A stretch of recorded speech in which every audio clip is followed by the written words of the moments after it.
wabarakatuh. Bismillahirrahmanirrahim. Alhamdulillahirabbil alamin. Wassalatu wassalamu ala asyrafil anbiya'i wal mursalin sayyidina wa habibina Muhammadin sallallahu alaihi wasallam wa ala alihi wa sahbihi ajma'in. Rabbi shrah li sadri wa yassir li amri wahlul 'uqdatam min lisani yafqahu qawli wahdi qalbi wa saddiq lisani bihaqqi sayyidina Muhammadin sallallahu alaihi wasallam. Subhanaka la ilma lana illa ma 'allamtana innaka antal alimul hakim wa la hawla wa la quwwata illa billahil aliyyil azim. Hadirin wal hadirat yang dirahmati Allah, para alim ulama, para habaib, para tuan guru yang sama-sama kita hormati dan kita muliakan. Hadirin wal hadirat yang dirahmati Allah.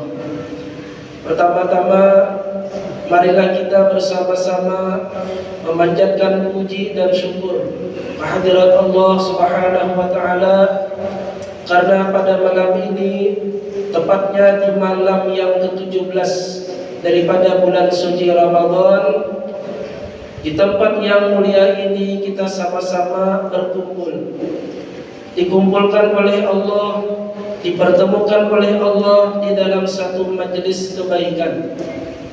Mudah-mudahan Allah selalu mengumpulkan kita semua di majelis-majelis kebaikan sampai ke akhir hayat kita, sehingga mudah-mudahan apabila Allah sudahi hidup kita, maka kita memohon, berharap kepadanya agar ia sudahi hidup kita dalam keadaan husnul khatimah, membawa iman, Islam serta ma'rifat yang sempurna. Amin ya rabbal alamin.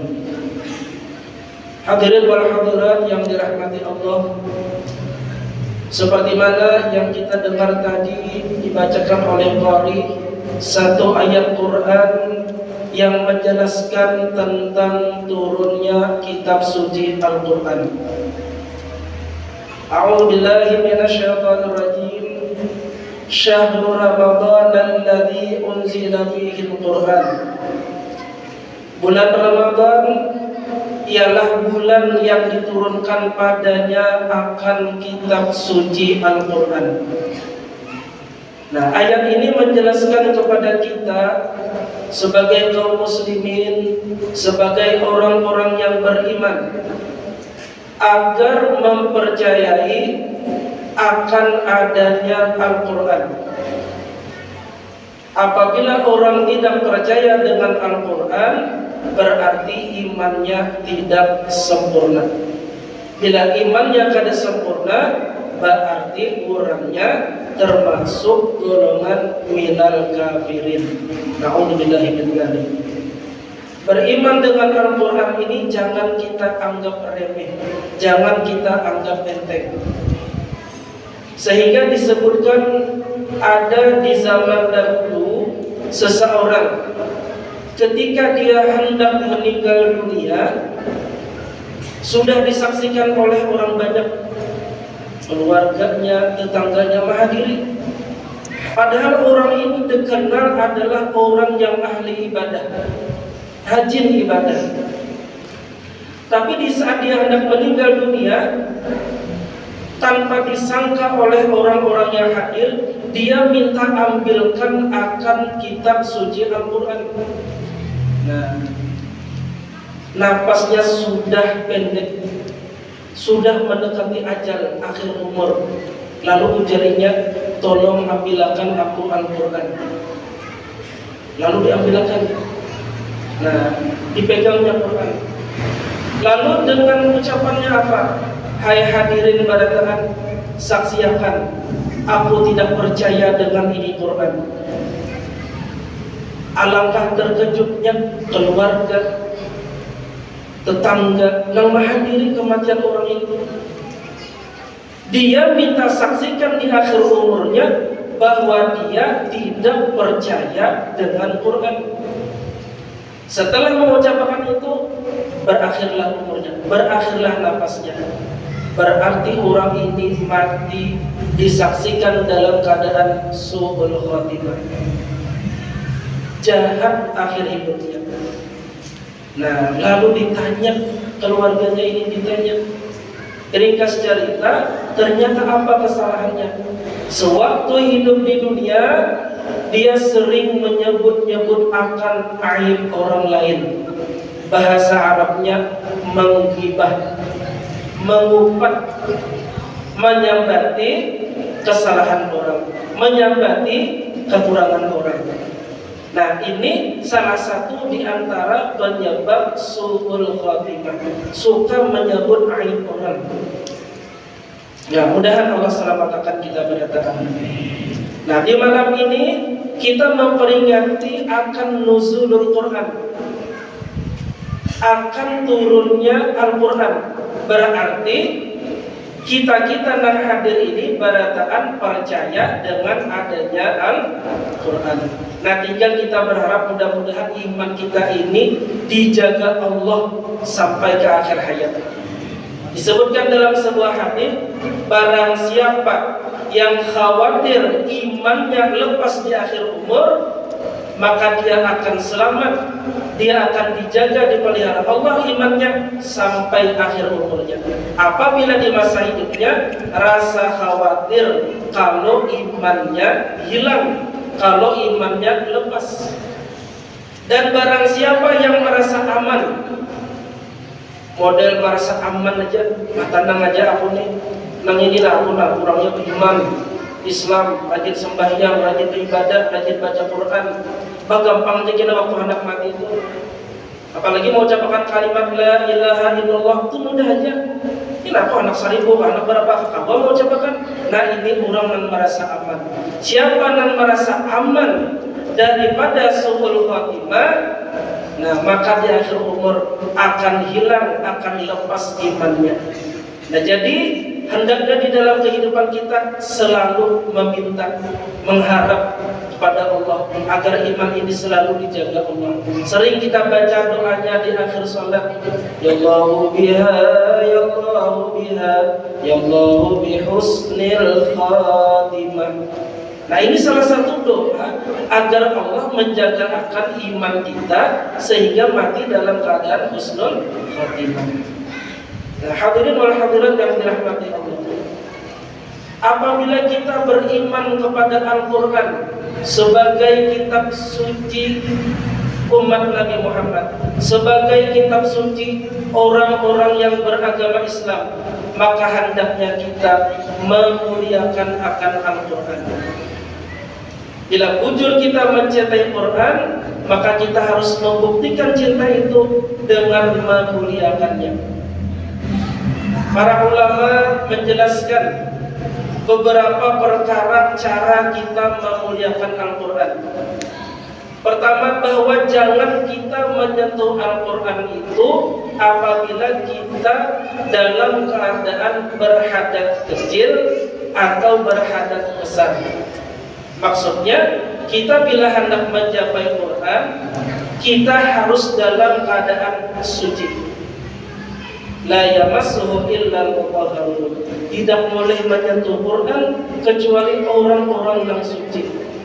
Suci daripada hadas kecil, suci daripada hadas besar. Arti hadas kecil, bila kita belum berwudu, kita tuh namanya berhadas. Dalam pandangan Allah, kita itu dalam keadaan kotor, ringan. Terangkat atau hilangnya hadas kecil dengan kita melakukan wudu. Nah, adapun hadas besar seperti perempuan dalam keadaan haid atau laki-laki perempuan yang dalam keadaan junub, nah tidak boleh menyentuh Quran kecuali harus dihilangkan dulu, diangkat dulu hadas besarnya tadi. Dengan cara apa? Dengan mandi. Nah, adapun Quran yang dimaksud kita kada boleh menyentuhnya, pertama adalah hurufnya. Nah, di lembaran Quran tuh ada kalau hurufnya, nah itu kada boleh dijampai. Yang kedua, pinggir lembaran Quran yang berwarna putih tiga tuh nah itu kada boleh juga dicapai. Kalau kan kita nih misalnya kata membaca Quran lalu batal, lalu mengambil lembaran kertasnya aja yang dibuncuk aja, mengambil kebuncuk sedikit membalik ya kada tergantung hurufnya itu aja. Nah kada sama, kada balapik atau balapik sama aja, balapik pun tetap kada boleh juga. Nah berbeda hukum batal wudu antara laki-laki lawan perempuan. Misalnya suami lawan istri, nah kalau sama-sama wudu lalu bergantung tapi balapik, nah nang laki misalnya bersurban, ya kalau salaman lawan ini balapik namanya. Ada tergantung langsung kulitnya, kan kada batal, ada apa maksudnya. Ada pun Quran kada boleh, walaupun balapik kada boleh.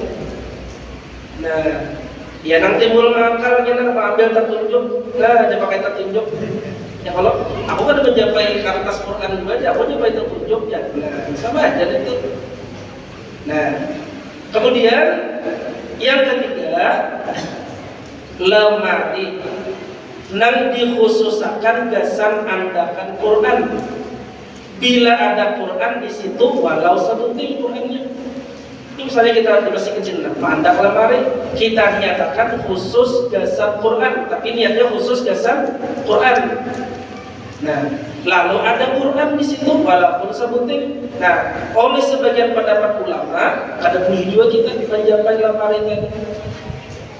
Nah, kalau orang bahari ada pula namanya peti atau kotak khusus gasan ma'andap Quran. Nah, bila jadi khususakan gasan Quran, berarti kada boleh juga mencapai itu. Bila kita tidak dalam keadaan suci dari hadas besar dan hadas kecil. Nah berbeda lemari nang kada dikhususakan Quran.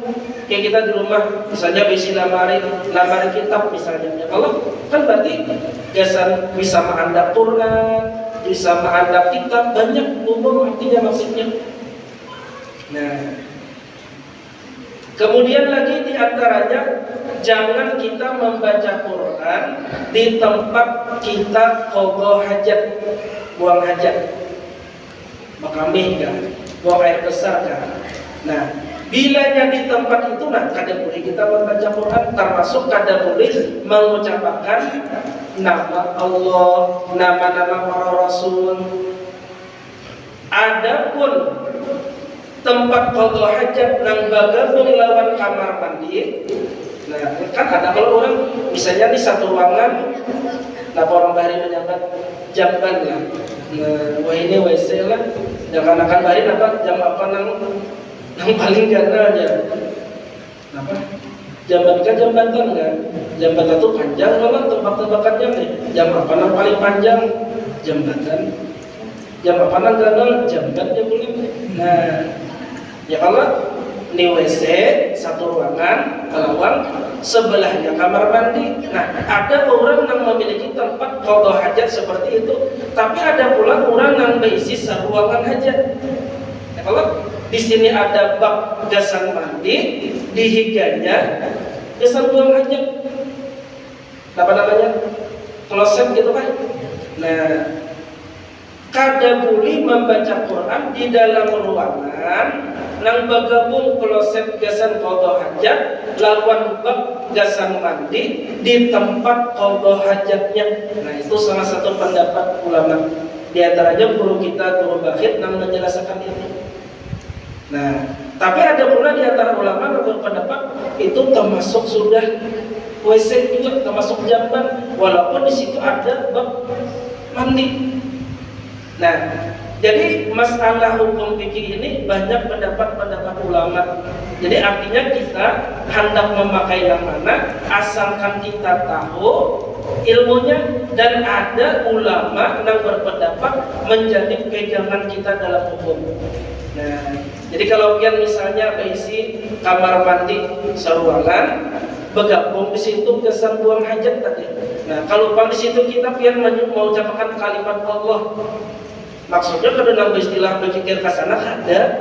Maksudnya kena waktu hendak berniat wudu kan di situ ya kalau nawaitul wudu'a fardhan lillahi ta'ala. Tahu ucapan kalimat Allah. Atau membaca bismillah kah hendak mandi bismillahirrahmanirrahim. Nah, kada apa-apa.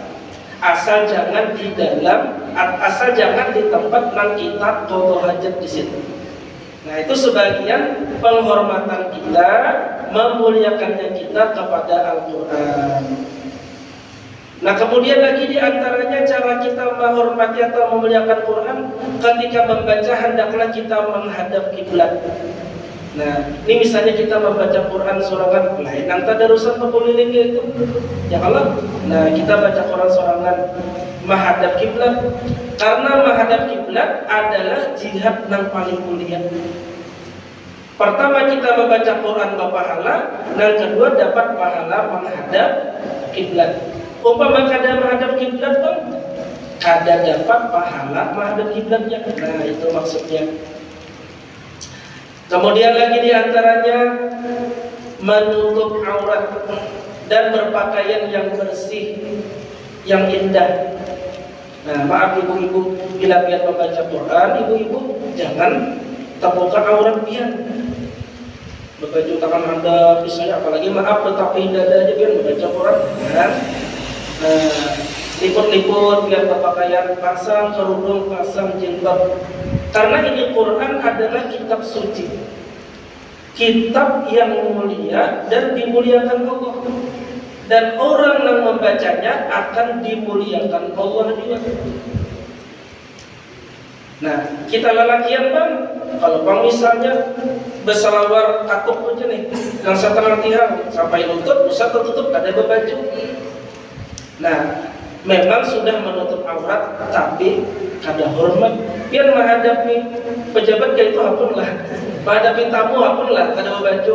Nah, artinya menghadapi akan kitab suci dari Allah pun kita hendaknya dalam keadaan menghormati, memuliakan, berpakaian yang sopan. Nah, kemudian lagi di antaranya ketika kita membaca Quran, apabila kita menguap maka hendaklah berhenti. Ya kan baca Quran lah, jangan diteruskan sambil menguap. Bismillahirrahmanirrahim. Yasin wal Qur'an. Nah, menguap. Begana dulu. Mau kita bacaan sorangan, membaca sorangan nih. Begana dulu, hanya sambung. Tapi lah mau kita misalnya membaca berjamaah, ya kalau hatan kita menguap bagaimana dulu, nah sambung aja kada apa-apa karena ini bacaan secara berjamaah. Sambung aja apa yang sudah dipimpin oleh yang memimpin baca Yasin tadi misalnya. Nah, kemudian lagi diantaranya ketika kita memulai membaca Quran, hendaklah kita mulai dengan kalimat A'udzu billahi samii'il 'aliim minasyaitonir rajim. Nah, ini bacaan a'udzubillahnya yang sempurna. A'udzu billahi samii'il 'aliim minasyaitonir rajim. Kalau yang pendeknya, ya yang biasa kita baca A'udzu billahi minasyaitonir rajim. Nah, jadi boleh dua tuh. Kalau yang sempurnanya A'udzu billahi samii'il 'aliim minasyaitonir rajim.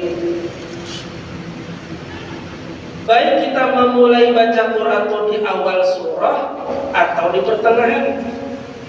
Jadi disunahkan kita memulainya dengan a'udzubillah dulu.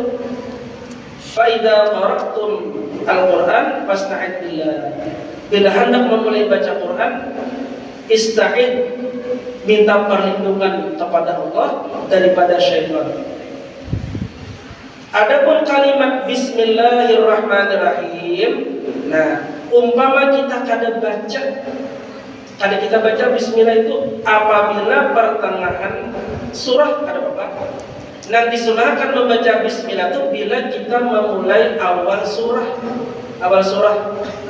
Misalnya kita memulai baca Yasin. Nah, pada dulu nanti baca A'udzubillahi minasyaitonir rajim. Pendeknya A'udzubillahi samii'il 'aliim minasyaitonir rajim. Nah, ya Bismillahirrahmanirrahim.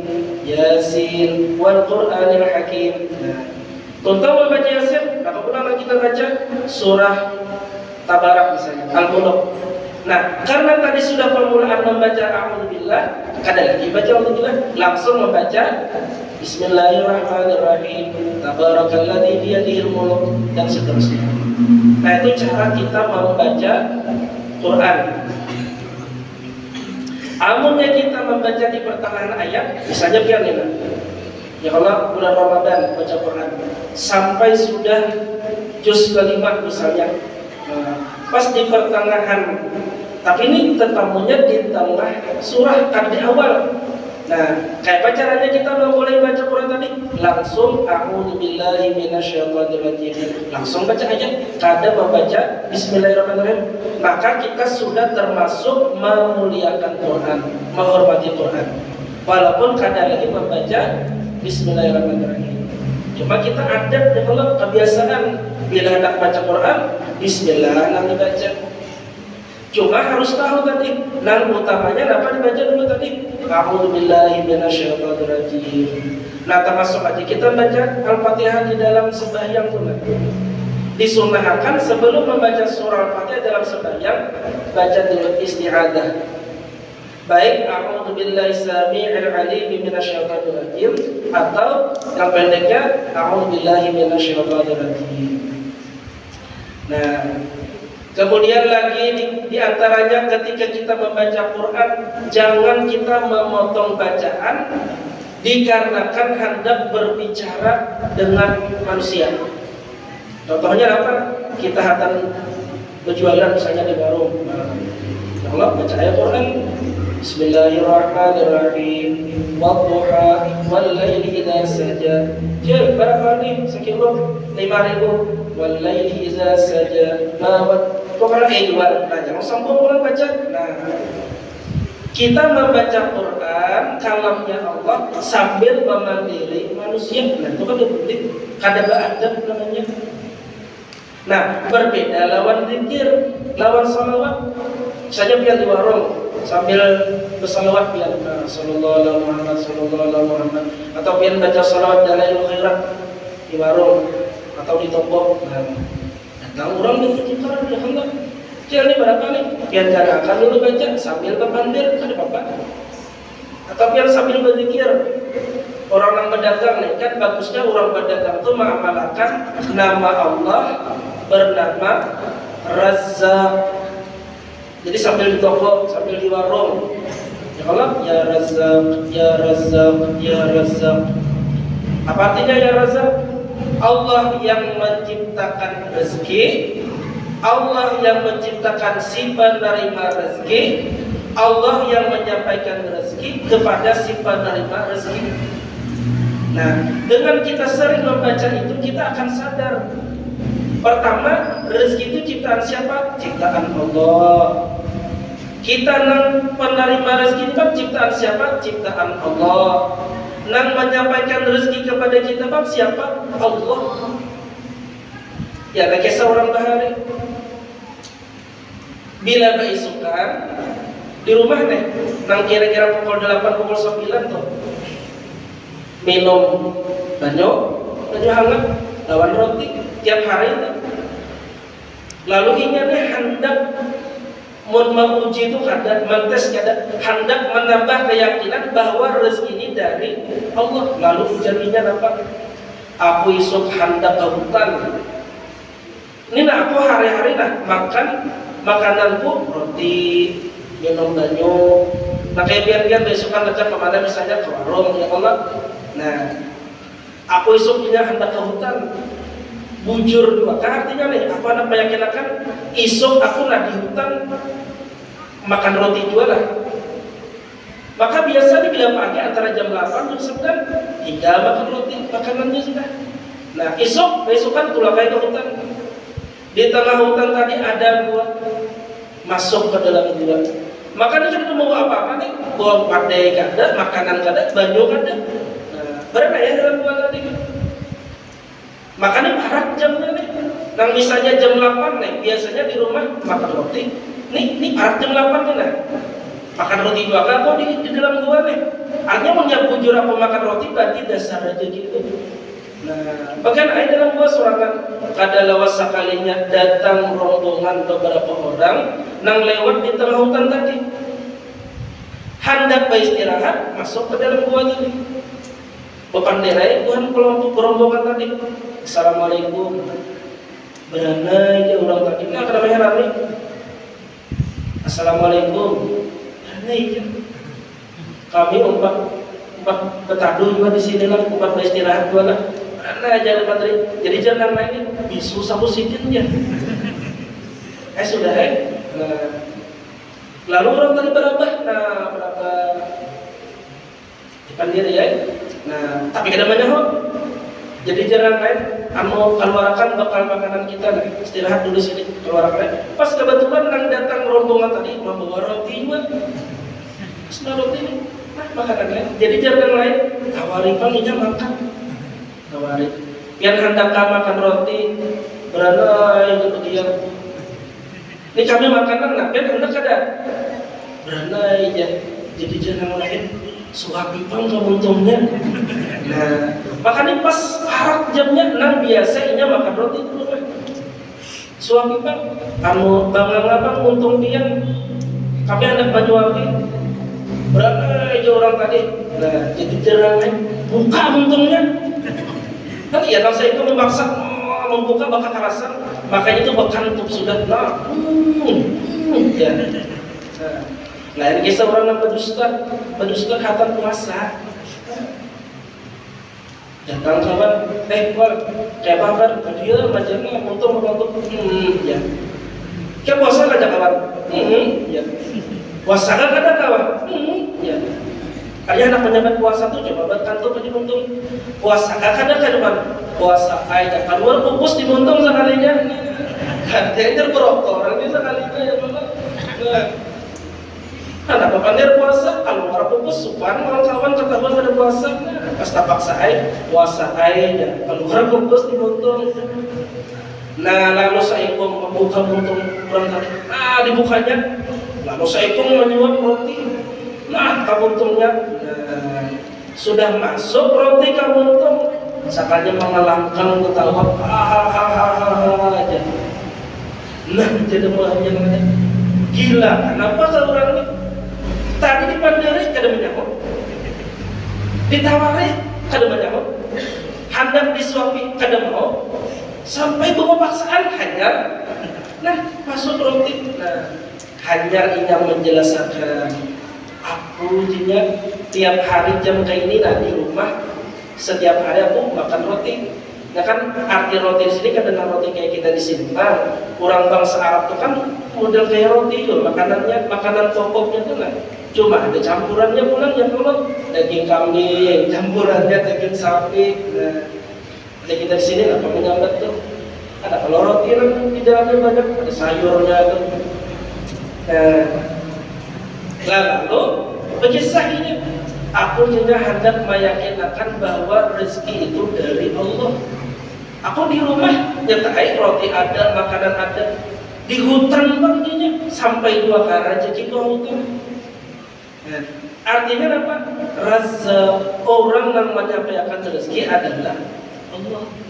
Makanya orang-orang bahar itulah daripada kuatnya iman kepada Allah, mereka tidak ada kekhawatiran urusan rezeki. Nah, kan rezeki itu ada 4 namanya rezeki itu dari Imam Ghazali dalam Ihya. Rezeki itu pertama ada namanya rezeki madmun, rezeki yang dijamin Allah. Nah, rezeki yang dijamin Allah itu maksudnya apa? Orang ini lahir ke dunia sampai akhir hidupnya itu sudah dalam jaminan Allah rezekinya. Wa ma min dabbatin fil ardi illa Allah rizquha. Dan orang hidup tuh kadang pasti harus dengan makan minum. Bisa aja orang hidup tuh kadang makan kadang minum. Supaya Allah telah hendak menggambarkan kepada kita bahwa orang hidup tuh kadang harus dengan makan dan minum. Orang kuat kadang harus dengan makan dan minum. Ya puasa gitu. Biar buka puasa lawan sahur, ada banyaknya makan. Ada nggak kada bersahur? Artinya kada bersahur itu paling minum sih dia. Ada yang makan setengah piring. Padahal ya kalau mulai imsak, mulai subuh sampai maghrib ini kan ada makanan lagi, kan ada minuman. Maka siang panas, tapi siang sahur makan ada yang sama 8 piring aja. Nah, buka puasa, padahal jika buka puasa tuh nasi sapiring cukup aja. Tarawih kalau aja pulang jam 12 kalau, tapi buka puasa ya Allah. Kan sarang-sarang nasi sudah, minum air macam-macam. Kan es jeruk ada, ya Allah, es campur ada, es buah ada, sutrum ada, TS ada, tapi lo berataan ada. Nah itu jawaban bilanya kita tamak tuh, lawan apa lah kita kehendaki kada berataan dua, kalau kita makan minum. Nah, rezeki yang sudah dijamin Allah. Yang kedua namanya rezeki mamluk. Nah, rezeki yang dimiliki. Apa itu rezeki mamluk? Rezeki yang sudah dimiliki oleh seseorang dengan cara dimakannya. Bila sesuatu tuh sudah kita makan, itu rezeki kita. Bila belum kita makan, itulah rezeki kita tuh. Yang kedua, bila kita besi duit, kita gunakan jasa akhirat, misalnya bersedekah. Nah itulah ampun kita. Nah masih tersimpan di dompet, di ATM, di lemari, itu belum tentu jadi ampun kita. Kenapa? Mungkin kita habis umur, kayak pindah ke ahli waris. Nah itu namanya rezeki mamluk. Yang ketiga namanya rezeki maksum, yang sudah dibagi Allah. Jadi barataan hamba Allah yang terlahir ke alam dunia sampai akhir umurnya, nah itu sudah dibagi Allah rezekinya. Ada yang rezekinya sekian, ada yang sekian, dan itu berbeda-beda. Bahkan ada yang rezekinya dapat bahagian cuma sehari. Maksudnya hari itu lahir, hari itu meninggal. Nah itulah sudah bahagiannya. Nah dari rezeki maksum ini, apabila disedekahkan, apabila dimakan, diminum, maka itulah rezeki mamluk namanya, rezeki yang dimiliki. Nah keempat terakhir namanya rezeki mau'ud, rezeki yang dijanjikan Allah. Bilanya ikamnya Tuhan menggawe ini, kubari rezeki ini. Nah itu mau'ud. Dan inilah yang nomor 4 nih, yang banyak dipakai oleh orang-orang alim. Mereka tidak terlalu mengusahakan urusan dunia, tapi memakai rezeki mau'ud. Contohnya apa? Datang sahabat kepada Rasulullah, wahai Rasulullah, ulun betakun lawan diam lah. Ulun ini hidup susah. Lalu ulun usaha ini gagal, usaha ini gagal. Kada tapi panduitan ulun wahai Rasulullah. Rezekinya katapi ada. Nah, ujar Rasulullah, ikam kada tahu saja Nabi amalan bacaan. Dan bila ikam membaca itu, karena akan datang rezeki kepada engkau tanpa engkau kira. Min haitsu la yahtasib. Nabi baca sesudah ikam melaksanakan sholat sunat subuh, sebelum sholat subuh bacaannya apa? Subhanallah wa bihamdih, subhanallahil azim, astagfirullah. Baca itu dia Nabi 100 kali. Tapi ini harus rutin. Tuntung sembahyang subuh, sebelum sembahyang subuhnya. Tuntung sembahyang sunat subuh. Nah, kalau sunat subuh, sunatul fajr, lain qabliyah, lain namanya sembahyang sunat subuh. Kenapa disebut sembahyang sunat subuh? Karena mengerjakannya di waktu subuh. Nah, sembahyang sunat subuh itu apabila waktunya mulai masuk waktu subuh sampai berakhir waktu subuh. Mulai masuk waktu subuh, misalnya jam 5:10 adzan subuh. Nah di situ sudah berlaku kita boleh mengerjakan sembahyang sunat subuh. Nah ujar Nabi apa? Raka'atul fajri khairun minad dunya wa ma fiha. 2 rakaat sunat subuh lebih baik daripada dunia dan isinya.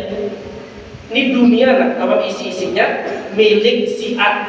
Misalnya si A diberi Tuhan dunia lawan isinya, lalu ia bersedekah. Kayak apa banyaknya pahalanya itu. Apun si A nih. Ada si B sembahyang sunat subuh. Nah, kebaikan atau pahala yang dimiliki si B lebih baik, lebih banyak daripada si A yang bersedekah dunia lawan isi-isinya. Ini seandainya seseorang berisi dunia lawan isinya disedekahkannya, kalah kebaikannya, kalah pahalanya lawan kurang dan sembahyang sunat subuh. Sampai-sampai ini disebut sunat muakkad. Nah Rasulullah pada pernah meninggalkan. Nah waktunya kapan? Mulai masuk waktu subuh sampai keluar waktu subuh. Di dalam kitab Taqridatus Sadidah penjelasannya. Jadi misalnya kita nih datang ke masjid sembahyang subuh berjamaah, seakannya orang sudah hendak qomat. Sahabat lah kita sembahyang sunat subuh. Jadi sahabat kita tak ada sab, ada tumaninah kita sembahyangnya. Nah, upat sembahyang subuh. Upat sembahyang subuh berjamaah, tuntung salam, tuntung bawirid, lihat jam. Nah, belum timbul matahari lagi. Berarti waktu subuh masih ada. Gawe sembahyang subuh tadi. Dan ini masih adaan, bukan qodoan, masih dalam waktu. Nah sama aja kena zuhur kayak itu juga. Setiap sembahyang sunat yang dianjurkan mengerjakannya sebelum sembahyang fardu, seperti sebelum zuhur, sebelum maghrib, sebelum isya, itu waktunya mulai masuk waktu salat fardunya sampai berakhir waktu. Nah, adapun ba'diyah zuhur, ba'diyah maghrib, ba'diyah isya, itu apabila waktunya mengerjakan bila sudah selesai sembahyang fardunya.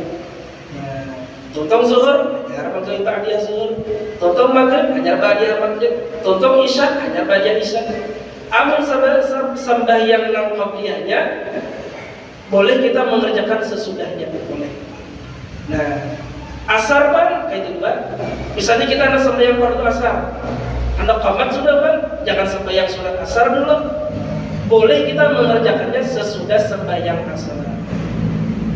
Nah, tuntung sembahyang sunat subuh, lalu kita baca kalimat tadi, subhanallah bihamdi, subhanallahil azim, astagfirullah. Hitungannya 100 kali. Nah, ujar Nabi, itu kira menjadi sebab ikam datang rezeki. Mudah rezeki datang.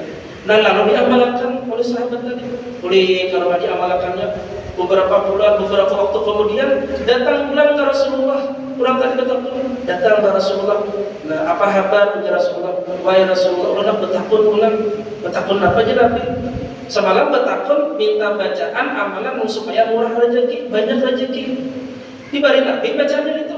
Soalnya nak kedua betakun pulang. Ulun wahai Rasulullah bingung wah ini, bingung Nabi. Kamana memberiakan duit sing banyakkan misi. Nah, sugi orangnya. Nah itu ujar orang-orang wali, lahum asbab walana asbab. Bagi orang-orang ahli dunia punya sebab untuk mendatangkan rezeki. Mereka berpikir rezeki itu dapat dengan berdagang, usaha ini, macam-macam usaha. Nah, orang-orang wahli mereka mencari jalan dengan sebab seperti ini juga. Nah, termasuk aja malam ini kita lah Mahauli Sayyidatullah Khadijah. Mahauli guru kita Abah Haji.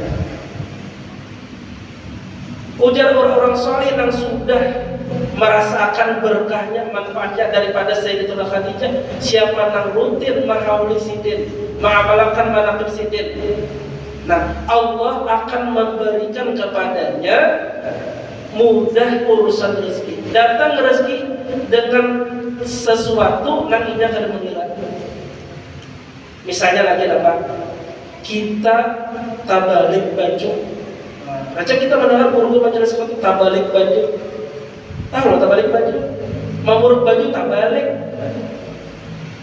Nah, jangan langsung dibalik dulu.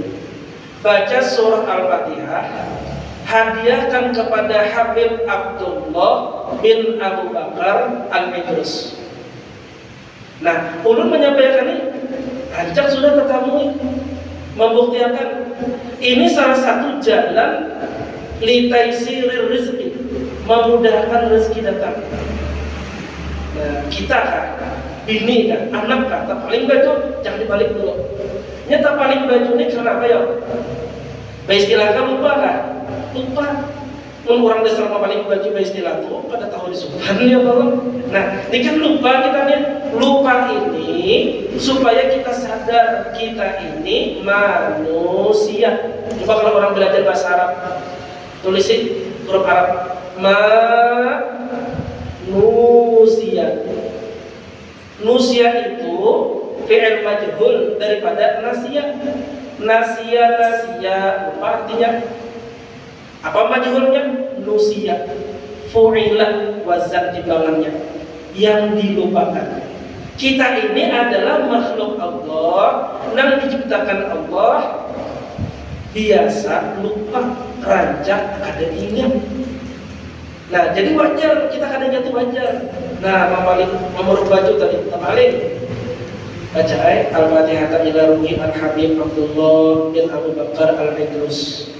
Baca ayat Fatihah sekali, batuk hanya balik-balik. Insya Allah hari itu kan, atau besoknya kan, pokoknya kada lawas kena ada tuh rezeki nang kita kadang mengira-ngira datang. Lupa bagian pedagang, usaha berjualan, ada tuh kena jalan usaha nang dimudahkan Allah, nang di luar sangkaan yang tuh. Mun kita ini bisa berpikir, aku nak berjualan ini, hendak usaha ini, hendak cara kayak ini, itu kita nang mengatur. Tapi kalau Allah yang memberikan aturan kepada kita, semuanya pasti akan mudah.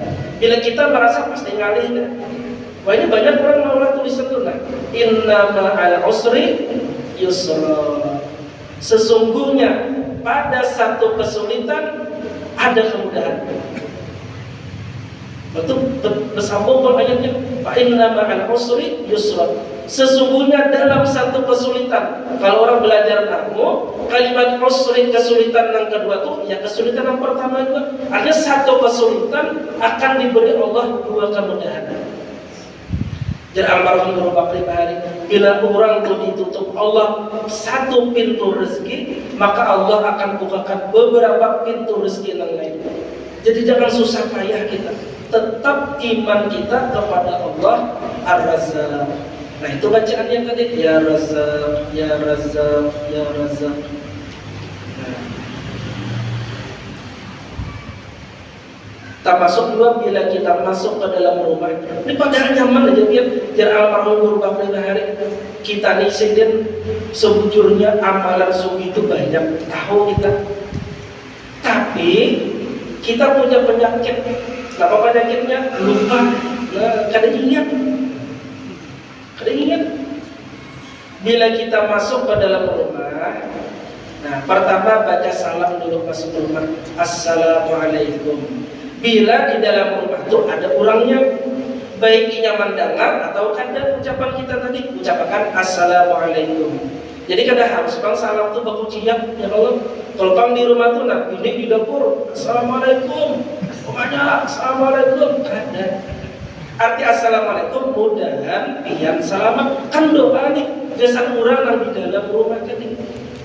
Bila di rumah itu orang yang kadada, maksud kadada itu makhluk manusia lah, makhluk lain banyak kayak orang halus banyak ya Allah.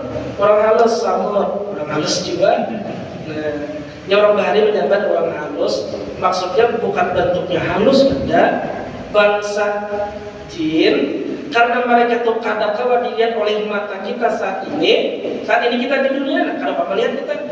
Kenapa? Karena memang Allah menjadikan itu di dunia manusia kadang melihat jin kalau melihat kita. Tapi karena di akhirat dibalik Allah, jin kadang melihat lawan kita manusia dan kalau melihat jin itu karena di akhirat.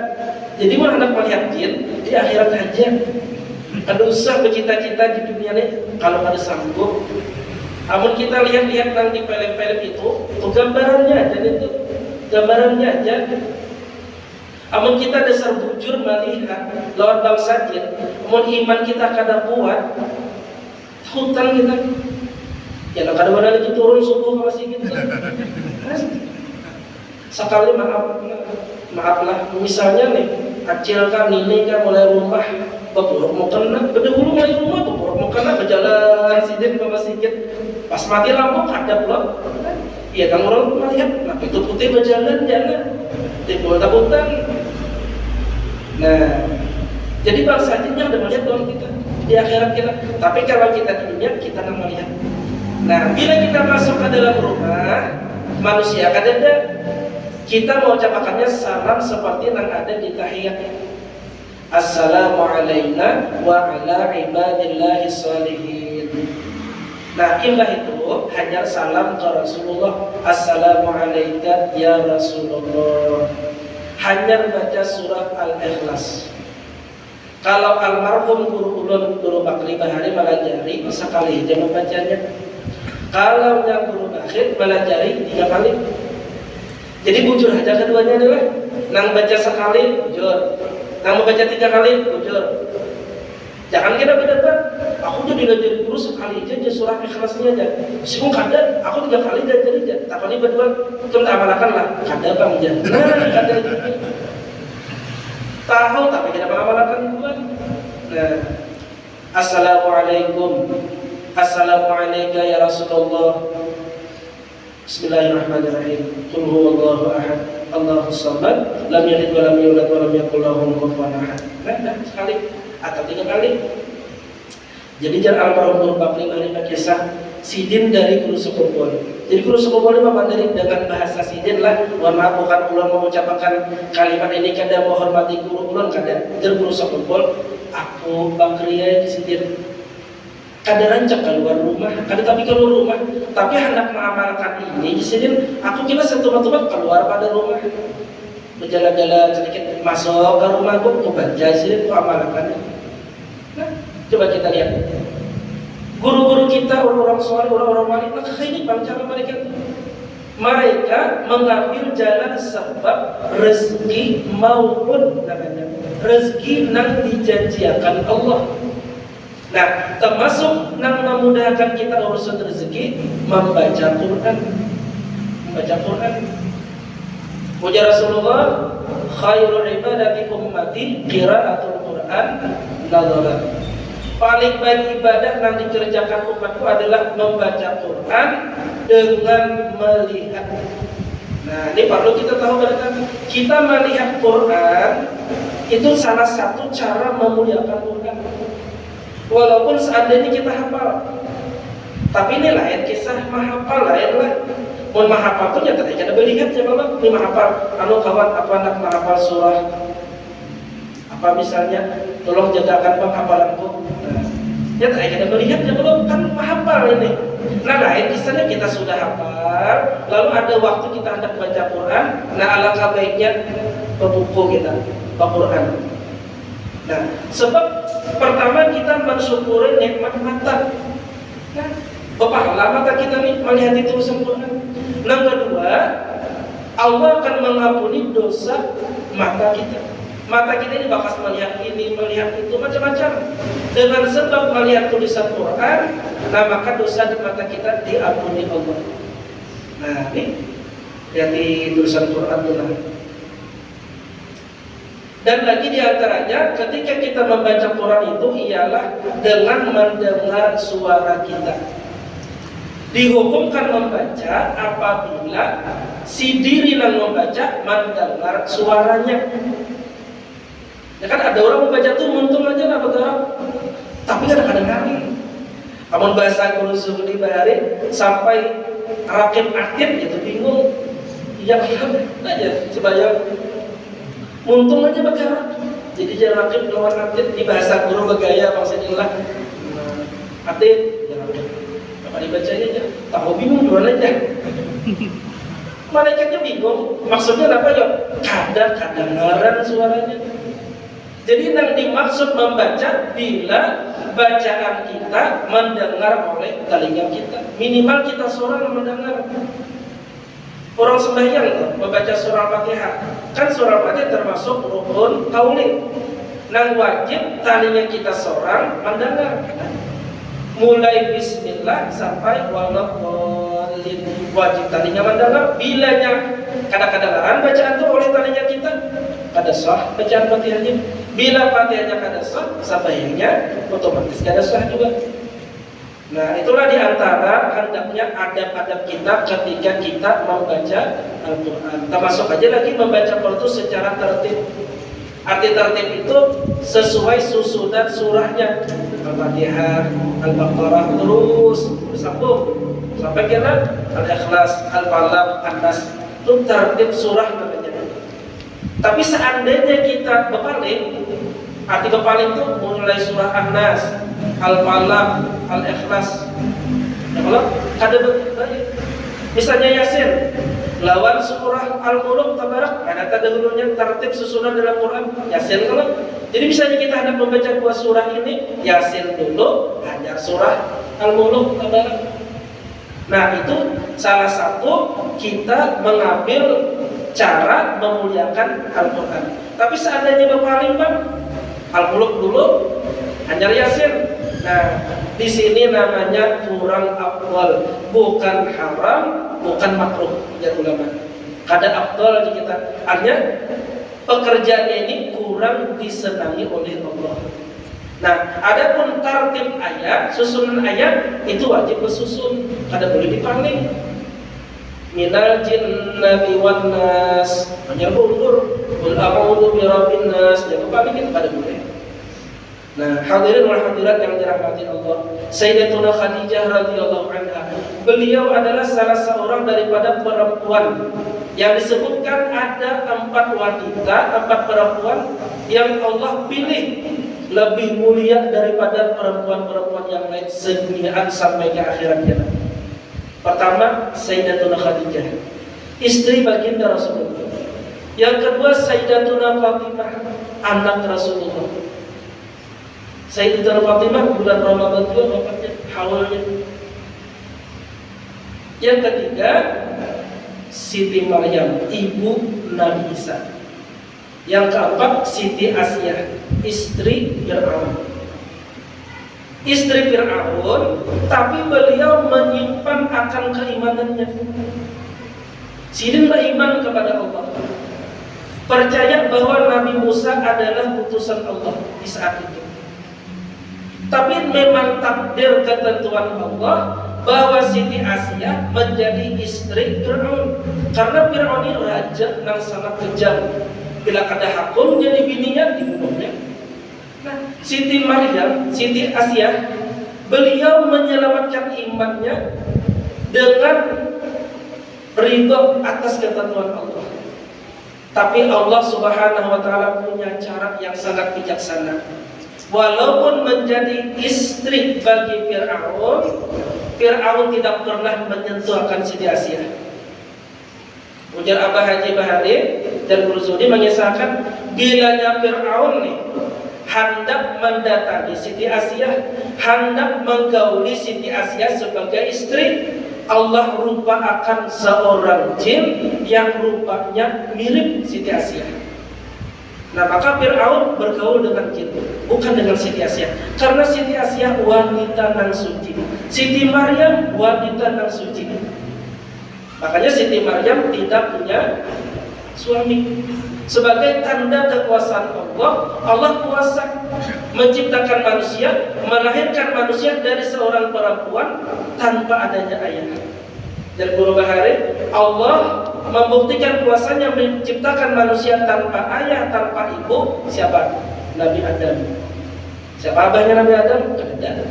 Mamanya Nabi Adam? Kada. Nah, lalu Allah kuasa menjadikan manusia dari seorang ayah tanpa ibu. Tapi bukan proses melahirkan ayah, tidak. Siapa? Siti Hawa. Siti Hawa tercipta dari tulang rusuknya Nabi Adam. Nah, Nabi Adam kada babah, kada bamama. Siti Hawa babah. Siapa? Nabi Adam.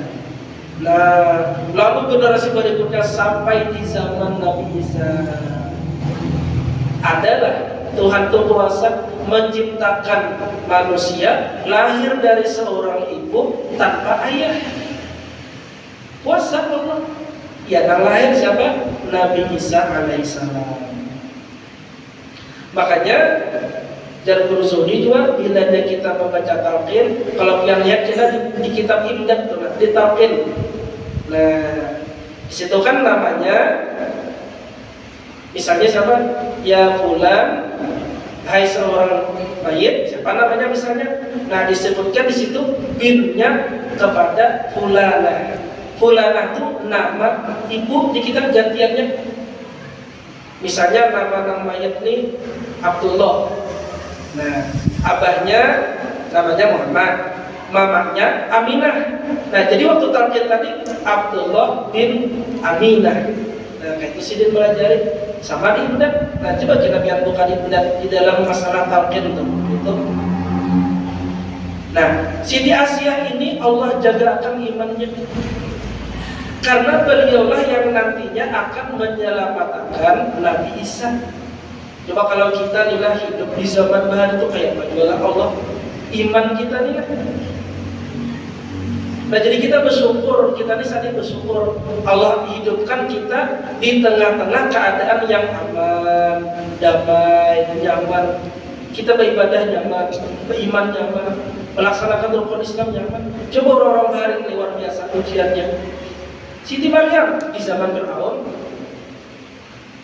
sampai-sampai di waktu itu Siti Masyitah dalam riwayat Allah, nah ketahuan beriman Masyitah, menyuriakan anak Fir'aun disuruh hanya gugur. Ta'isa Fir'aun, celaka Fir'aun, dan beliau mengucapkan kalimat Allah. Ujar anak Fir'aun, siapa itu Allah? Tuhan puji Siti Masyitah, dan Tuhan engkau, Tuhan abah engkau. Pelapurakan non abah, lapurakan lagi Siti Masyitah. Yang di dalam dikasih cerita, Siti Masyitah dihukum, dibunuh, dilempar ke dalam kawah. Anak Sidin, suami Sidin itu juga. Nah, Siti Asiyah beliau simpan iman itu. Kenapa? Ini karena pacar menyelamatkan seorang nabi dan rasul yang bernama Nabi Musa. Sebab Nabi Musa ini waktu lahir di zaman Fir'aun itu apa? Fir'aun ini bermimpi. Nah, di dalam mimpi Fir'aun ada seorang pemuda yang akan menghancurkan kerajaan. Betapa naik waktu Tuhan pentawil mimpi ini. Nah, hai Raja Fir'aun, ini karena dari Bani Israel akan lahir seorang anak laki-laki menghancur kerajaan Fir'aun. Maka itu ujar Fir'aun, detik ini juga aku memakan. Bila ada perempuan melahirkan anak laki-laki, bunuh. Jangan dibunuh. Periksa Allah bila ada bebinian melahirkan, periksa kelaminnya. Akiankah binian kan? Bila kian, bunuh. Periksa orang situ ada tangis bayi ada, periksa laki-laki, bunuh. Nah, mamanya Nabi Musa melahirkan Nabi Musa. Khawatir nih. Ya nampak katuk pintu. Pengawal Fir'aun mendengar suara bayi di rumah, buka pintu. Nah, dalam riwayat itu nampak khawatir Sidin. Seorang ibu tuh khawatir keselamatan anak, ya nampak panik. Ada sadar lagi di situ ada satu tungku untuk memanggang roti dibuka. Ya anak bayi situ ditutup, maka di bawahnya api menyala api, nyerang kadar panik tadi bang. Kada tahu lagi ini baunya anak supaya selamat buat itu. Nah, masuk pengawal Fir'aun memeriksa. Seluruh ruangan periksa, tinggal satu tempat yang membakar tadi itu, satu kawah. Ujarnya bukan pengawal Fir'aun, kada mungkin ada manusia di dalam situ. Ya kalau pasti mati, di bawahnya api panas. Nah, ya dan keluar ke dalam. Nah, selama ya dan mama Nabi Musa mencari, mana anakku tadi? Bingung, orang panik. Lihat orang kebakaran tuh panik loh. Nah, saja kada kuat jadi kuat. Kulkas tuh banyak. Kawan makan sini, makan keluar. Pas sudah pajak api, suruh dia makan lagi, kawan lagi tuh. Ya orang panik nih, nah kada kuat jadi kuat. Nah, asal anak mencari anak itu pukuling di bawah, pukuling anakku gitu. Kan sadar lagi. Nah, lalu mama Nabi Musa nih tidak disuruh Allah untuk membawa ini anak, diletakkan dan dipeti, dilarutkan di sungai Nil. Nah, dapat petunjuk itu pula air peti. Kepada tukang pula putih, pula akan peti aku. Bisa apa aja dan tukang ini bisa apa? Bisa membuat anakku kita pula letakkan di sungai Nil. Nah, Sudah tuntang patih, oh boleh. Nah, sekalinya tungkangnya ini berkhianat, bahabar lawan Raja Fir'aun. Ya kan Raja Fir'aun berjanji ya deh. Siapa yang melaporkan ada bayi laki-laki, beri hadiah.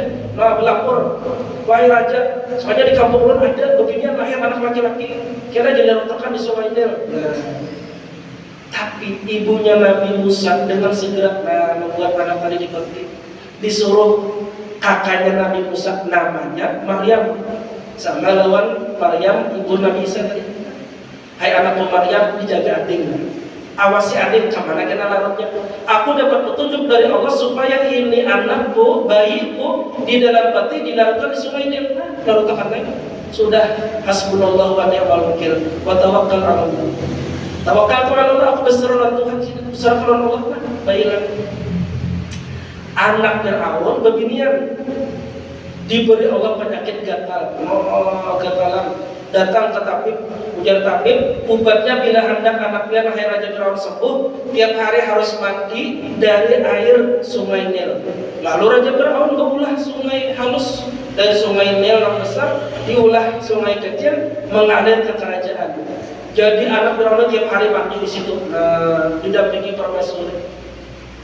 Penting dan di situ ada Nabi Musa tadi pas larut, diiringi oleh kakaknya yang bernama Maryam, hanya masuk ke sungai kecil tadi, menuju arah rumah Fir'aun, kerajaan Fir'aun.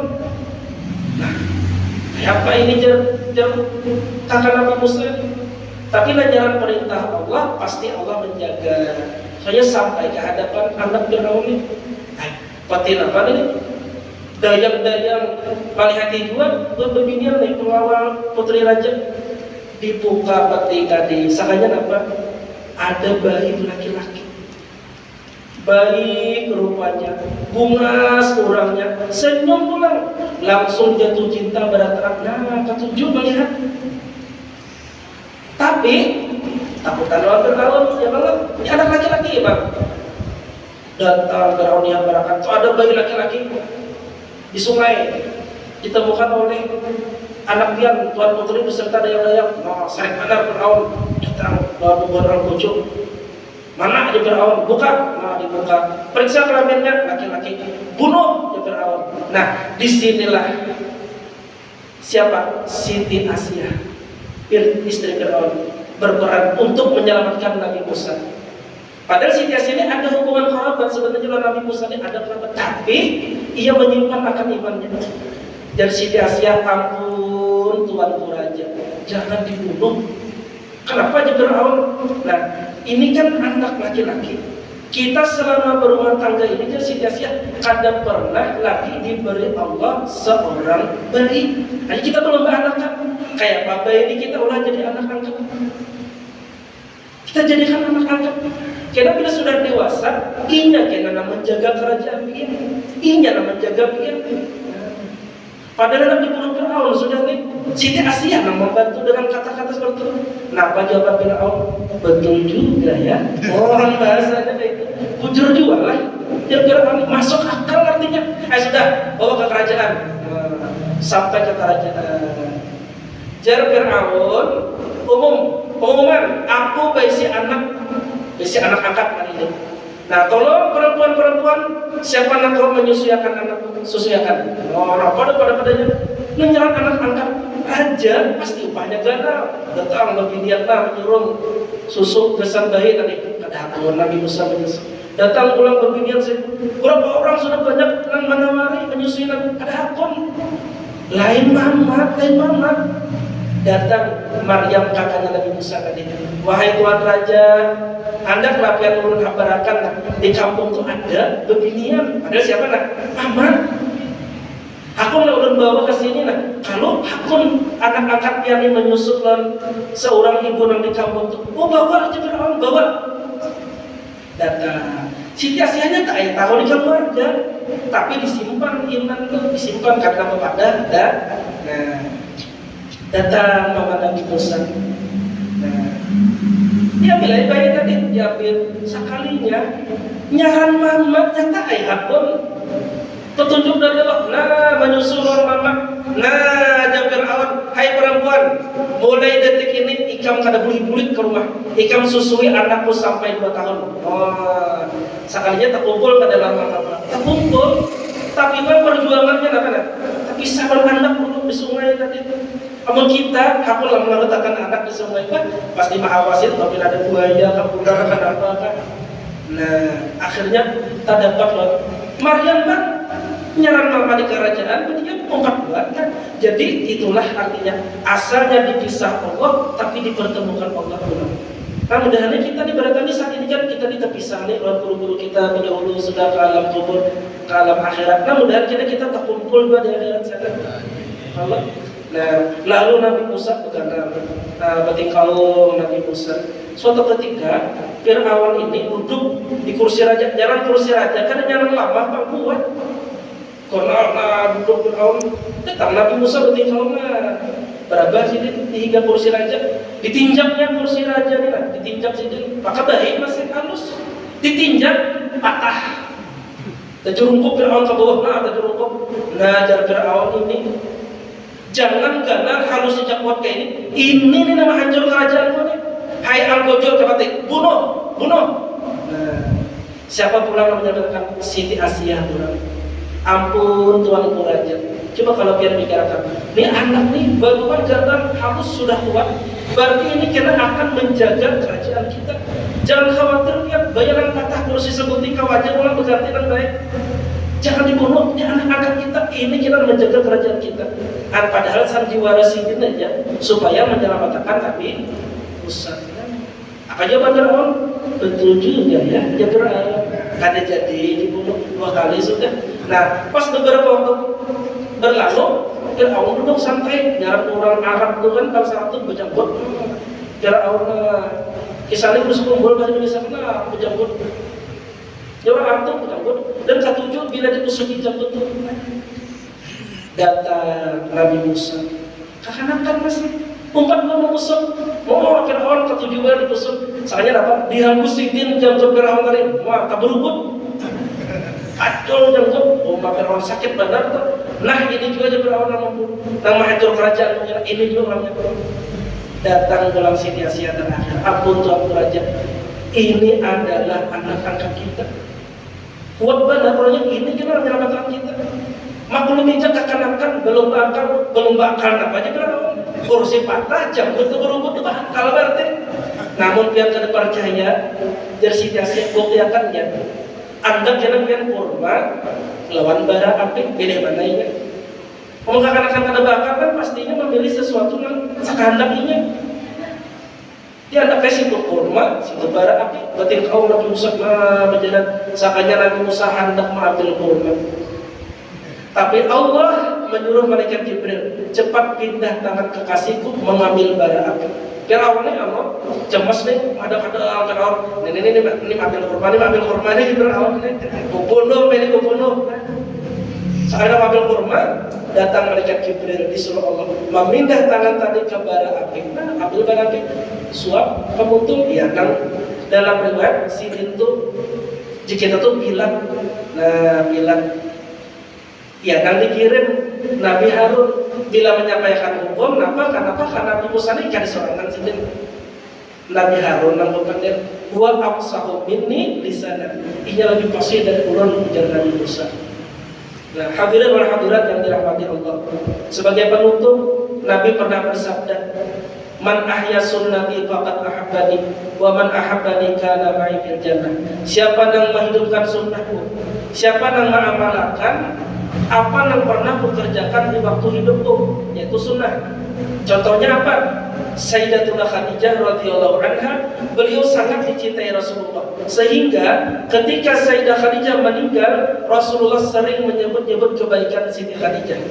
Kada bosan Siti mengisahkan Siti Khadijah. Nah, bahasa kita wah ini ya kita membaca manaqib namanya. Mengisahkan kebaikan orang yang sudah meninggal. Ulkuru mahasina mautakum. Jangan Nabi kisahkan kebaikan orang yang sudah meninggal di antara kamu. Waqufu an masawihim. Jangan kisahkan aib, kesalahan, dosa di antara mereka yang sudah meninggal. Bila orang sudah meninggal, jangan lagi dikisahkan aibnya, kesalahannya, dosanya. Nah, tapi kebaikan aja nanti kisahkan. siapa orang yang patut dikisahkan kebaikannya? Tentu adalah orang-orang soleh. Orang-orang soleh. Nah, Nabi mengisahkan kebaikan Siti Khadijah.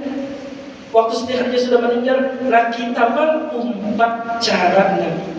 Kita kisahkan dua kebaikan Siti Khadijah, orangnya pemurah, suka menolongi, membantu orang. Kita kisahkan kebaikan-kebaikan guru kita. Mereka cinta dengan ilmu sehingga ilmu tadi diajarkan kepada orang lain supaya orang berilmu pula.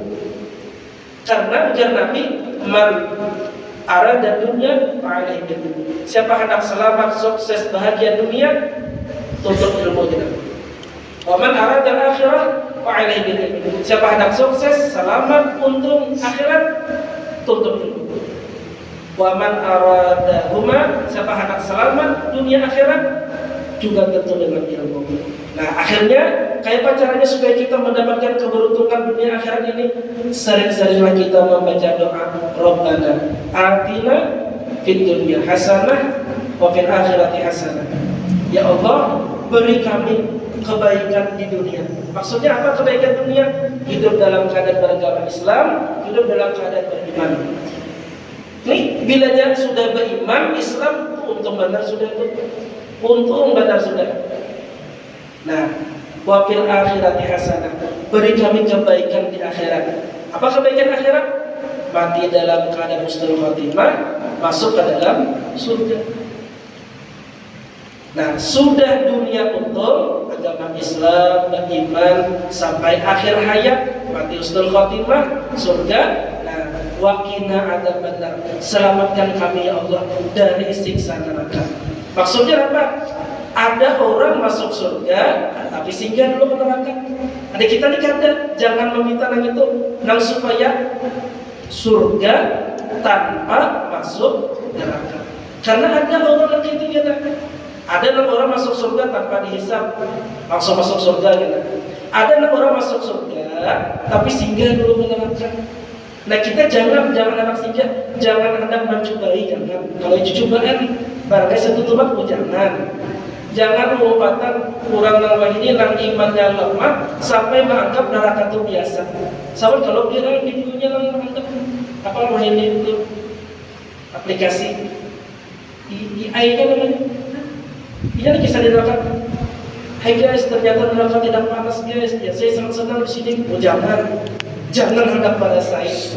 Api yang ada di dunia ini